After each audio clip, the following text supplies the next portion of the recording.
It is a topic that has sparked widespread debate for almost a century. Gay marriage has been a heated subject on both sides of the spectrum. Its divisiveness lies in the highly personal and emotional nature of the debate. In the United States, during the early 19th century, there was only loose recognition of two women making a long-term commitment to each other, known as a Boston marriage, but the sexuality of the relationship was not assumed. Two men committing to one another was not recognized. Reverend Troy Perry performed the first public gay wedding in the United States in 1969, although it was not legally recognized. The first ever lawsuit seeking legal recognition for same-sex marriages was filed by a Methodist church in 1970. It was unsuccessful. Since then, many ceremonies of commitment have occurred in place of legal marriages. With the Defense of Marriage Act of 1996, the United States defined marriage as a union between a man and a woman and gave power to individual states to determine marriage laws. In 2000, Vermont was the first state to make civil unions legal. In 2003, a Massachusetts court ruled that it was unconstitutional to deny same-sex couples the right to marry in the case of Goodrich versus the Department of Public Health. Currently, 8 states have declared same-sex marriage legal. Since then, a legislative and judicial war has waged between both sides.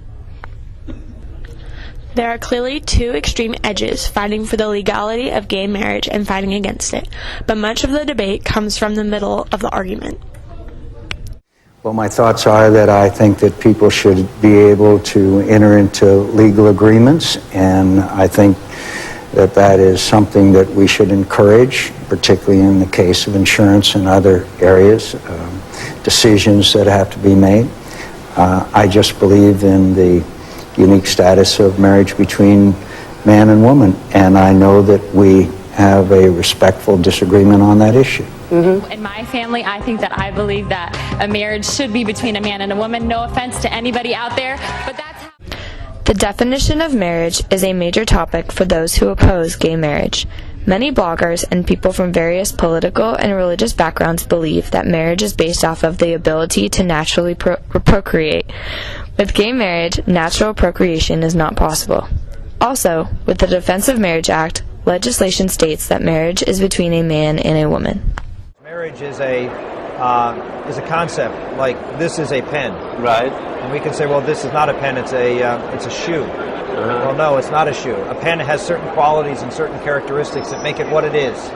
And the qualities and characteristics that make marriage what it is the unity, a natural unity between a man and a woman, as God created men and women, for the purpose of forming a bond as God created those bonds and as reason dictates, as nature explicitly dictates, and not dictates, but evidences that man and women, male and female, of all species, come together for the purposes of having children, and in the case of men and women, raising those children in the best possible way. And when you try to redefine, you destroy that entity, and you make it less by including things. Some people, not particularly supporting one side or the other, agree with the compromise of civil unions instead of legal marriage.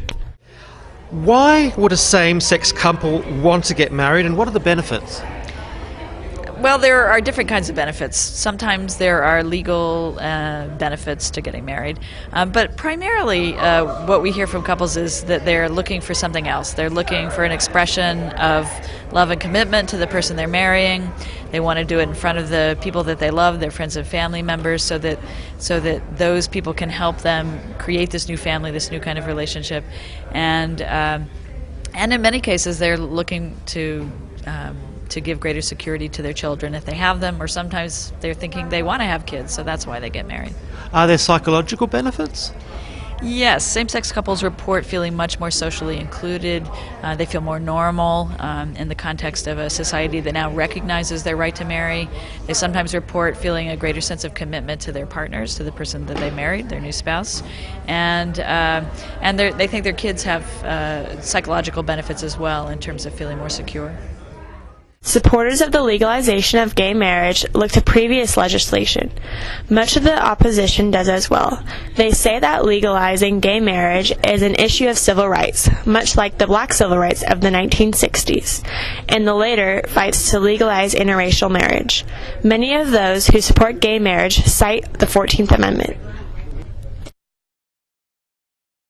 I think that we all deserve the same rights and responsibilities in our relationships. I think that when we go toward fairness, that anyone who is contributing in the same way to the culture, to the society, should be given the same rights and responsibilities. I think that if marriage is supported, by the government, which it is through taxes and law, all kinds of things, it should apply to all of the citizens. Marriage has always been evolving. It's always changed, century to century to century, and nation to nation. It's always been evolving, and I think it's just a natural progression of where we've been from biblical times to now. So it just seems logical and fairly inevitable. But my main argument is just treating people and families fairly. A financial side to the argument of those who support gay marriage is prevalent as well. If two people get married, they receive possible benefits and federal protections from the government. Also, a spouse has the ability to inherit finances from his or her spouse if they die. But this is a changing picture. When DOMA was passed 15 years ago, not a single state supported same-sex marriage. Now you have 6 states plus the District of Columbia. That changes the argument because family law and marriage is a preserve of the state. So you have a legal marriage, and what DOMA does is deny federal benefits, federal Social Security benefits, family leave, estate tax protections, those kinds of things to same-sex couples. So it discriminates against one class of what is a legal class, and that is the state determines who is legally married. So I think there are very good grounds to eventually get DOMA repealed. It may take time, people have to understand it, they have to see it, but I think we can get it done. In 2012, President Obama came out to say that he believes marriage equality strengthens families. With his endorsement of gay marriage, and with the upcoming election, he has lost and gained support from voters. As of now, the United States continues the debate surrounding the legality and institution of gay marriage. Only time will tell where the government and the people will stand on this landmark issue.